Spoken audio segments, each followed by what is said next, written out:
Hi, welcome back to Joyce Anue's yoga video blog. We're continuing on in our vein of some of the standing poses.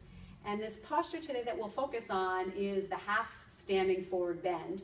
And we're also going to take that into a static position known as the box pose, in which we'll use the wall. So when we begin the half forward bend, we're going to take the feet apart, about hips width apart, and the feet parallel to each other. We're going to bring the hands onto the hips this way. Then we'll take a breath in, lifting the chest and drawing the elbows slightly back, lengthening the body up. And as we exhale, we're going to bend halfway forward from the hips. As we inhale, we're going to engage the back body and come up.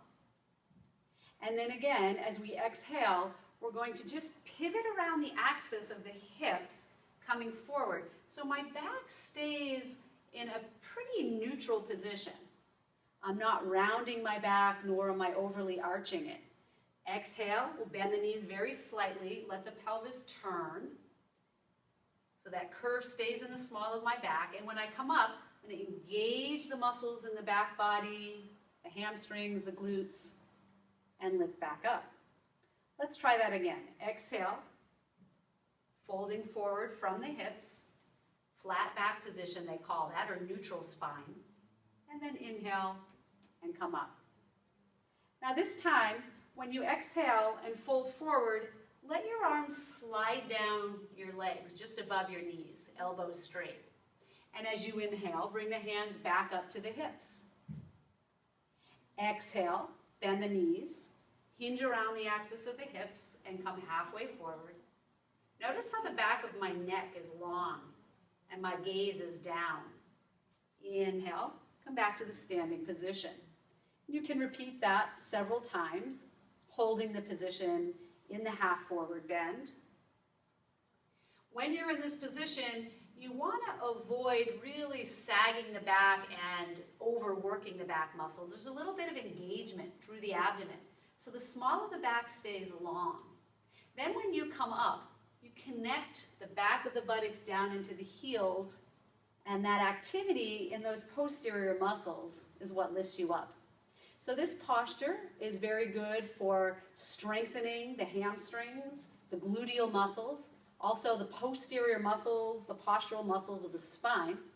And now when we add the arm movement and we come against the wall, we're also going to work to open up the shoulders and mobilize the wrists as well. So let's go ahead now and take the box pose using the wall. We'll turn around to face the wall. And a pretty good rule of thumb for getting the arms in the right position is to take the base of the hand and line it up about at shoulder height. And the hands again are going to be shoulder width apart. I'll spread my fingers and I'll walk my body back. So my elbows straighten and my spine lengthens. And here you want to have one nice long contiguous line from the outer wrist to the outer hip.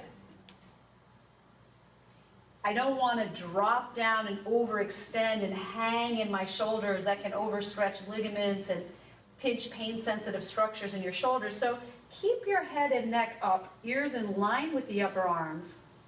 Your knees can be softened slightly by bending just a little bit. So you don't want to hyperextend your knees. Keep your knees soft and over your ankle joints. But then move your top thighs back.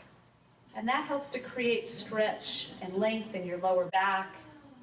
Your abdominal muscles can stay slightly engaged here and your pelvis is turning up. And take a few deep breaths here, in and out. Pushing into the wall with your arms and pressing back with your legs. See if you can create length in your spine in two directions. For those of you who have a bit of a rounded upper back, consider drawing your chest forward towards your fingertips and working the muscles around your shoulder blades to separate them. And then again, pressing into the wall to lengthen the upper back. This posture can be held for a minute or so. And then to come out, you'll just bend the knees, step into the wall, release the arms, and come out of the pose that way. Thank you for joining me today. Namaste.